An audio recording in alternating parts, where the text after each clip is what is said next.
La réponse est tombée, et elle est cinglante.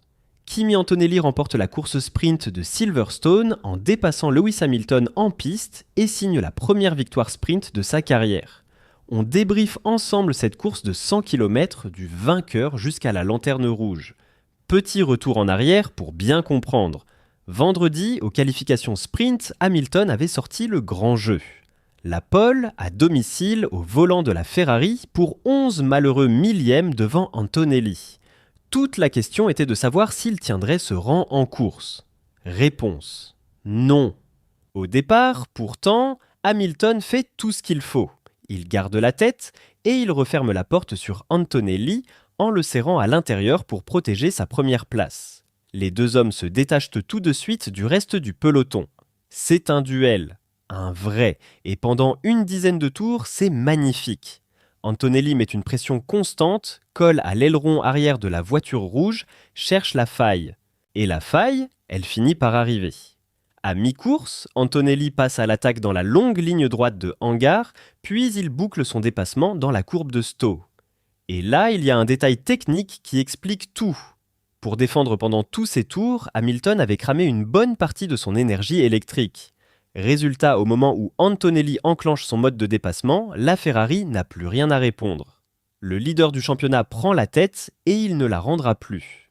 À partir de là, c'est une démonstration de contrôle. Antonelli gère son avance jusqu'au drapeau à damier et il franchit la ligne avec 2 secondes 7 d'avance sur Hamilton. Le voilà avec sa première victoire en sprint et une avance au championnat qui continue de gonfler.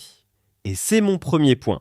Souvenez-vous, au qualif, je vous disais qu'une pole ne fait pas gagner un championnat. On en a la preuve en direct. Hamilton avait la position sur la piste, mais sur un format sprint, avec la gestion de l'énergie et les modes de dépassement, la position ne suffit pas. Antonelli, lui, a été battu de 11 millièmes vendredi et il revient gagner proprement le lendemain. Ça, mine de rien, c'est une réponse de futur champion. Et derrière ce duo, il y a eu une vraie bagarre pour le podium. Lando Norris arrache la 3e place avec sa McLaren au bout d'une lutte à 5 voitures absolument furieuse pour les places 4 à 7. Il devance George Russell, 4e dans la 2e Mercedes, puis Charles Leclerc, 5e dans la 2e Ferrari. Et il faut qu'on parle de Max Verstappen. Parce que son week-end vire au cauchemar, 3e sur la grille, il rate complètement son départ et se fait avaler dès le premier virage. Il dégringole à la 6e place et il n'en bougera plus. 6e. Pour un quadruple champion du monde parti 3e, c'est une contre-performance qui en dit long sur les difficultés de sa Red Bull en ce moment. Oscar Piastri complète ce groupe en terminant 7e. On continue de descendre et il y a du lourd. Liam Lawson accroche la 8e place avec sa Racing Bulls mais pas sans casse. En défendant sa position au 17e tour, il exécute un mouvement défensif très limite sur son ancien équipier Isaac Hadjar en se déplaçant au freinage. Les commissaires l'ont convoqué après la course. Le verdict, un simple avertissement sans pénalité. Il garde donc sa 8e place, juste devant Hadjar, 9e. Et puis il y a la jolie histoire du jour. Arvid Lindblad, le rookie récidive. Après sa qualif dans le top 10 vendredi, il termine 10e ce samedi et il empoche donc son premier point en Formule 1. 2 jours, 2 performances de qui envoie un message. Ce gamin a le niveau et il ne se cache pas. Le milieu de grille voit les 2 Alpines de Gasly et Colapinto, puis les Audi et les Haas se tenir dans un mouchoir. Et tout au fond, c'est le naufrage habituel des équipes en difficulté, avec les Williams, les Cadillac et les Aston Martin qui ferment la marche. D'ailleurs, le vrai perdant de la journée, il est là, au fond. Sergio Pérez.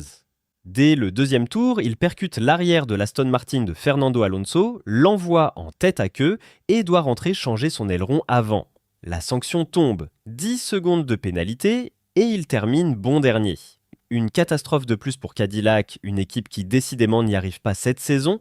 Alors, au final, quel bilan ?